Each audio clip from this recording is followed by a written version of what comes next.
मित्रों, आज हम जानेंगे क्लास 12 केमिस्ट्री के इम्पोर्टेंट क्वेश्चन के बारे में जो कि हर साल बोर्ड एग्जाम में पूछे जाते हैं।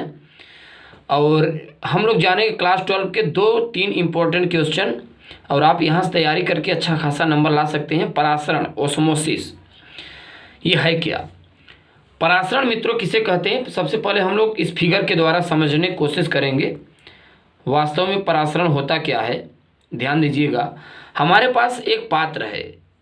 पात्र में इस मिडिल पाथ में हमने एसपीएम, सेमी परमेबल मेम्ब्रेन लगा रखा है।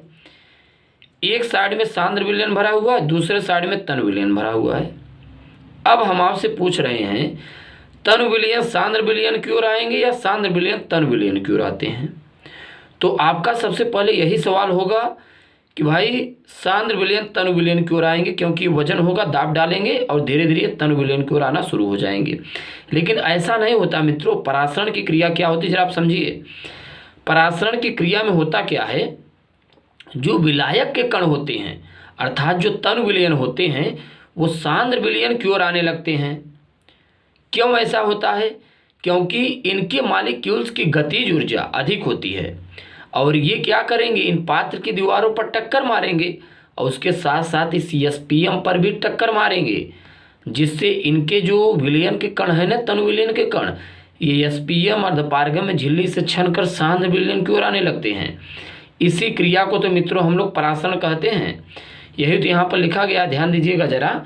जब दो भिन्न सांद्रता वाले विलयनों को अर्धपारगम में झिल्ली एसपीएम द्वारा पृथक किया जाता है तब विलायक के कण एसपीएम से छनकर विलयन की ओर आने लगते हैं। इस क्रिया को परासरण कहते हैं।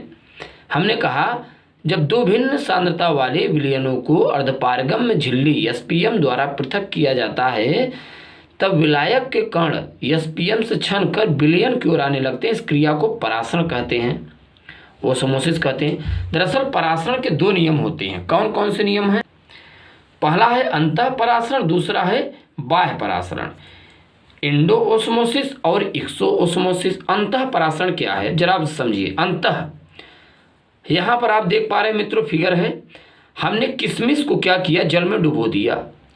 कुछ समय बाद जब हमने देखा तो किशमिश धीरे धीरे जल में फूलने लगता है। आखिर में ऐसा हुआ क्यों? क्योंकि जल के जो मॉलिक्यूल हैं, ये जो जल के कण हैं मित्रों, वो धीरे धीरे किशमिश के अंदर जाने लगते हैं, प्रवेश करने लगते हैं, जिससे किशमिश क्या होता है, किशमिश का आकार फूल जाता है। इसी क्रिया को तो हम लोग कहते हैं अंतः परासरण। यहाँ पर ध्यान दीजिए, जब किशमिश को शुद्ध जल में डाला जाता है तब जल के कण किशमिश के अंदर प्रवेश करने लगते हैं। इस प्रक्रिया को अंतः परासरण कहा जाता है। यही तो है। अच्छा, बाह्य परासरण क्या है?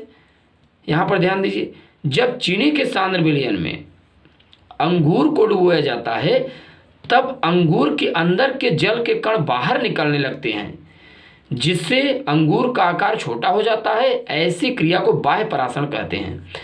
अगर इस मान लीजिए मित्रों हमारे पास चीनी का विलयन है, चीनी का विलयन है तो सांद्र विलयन होगा।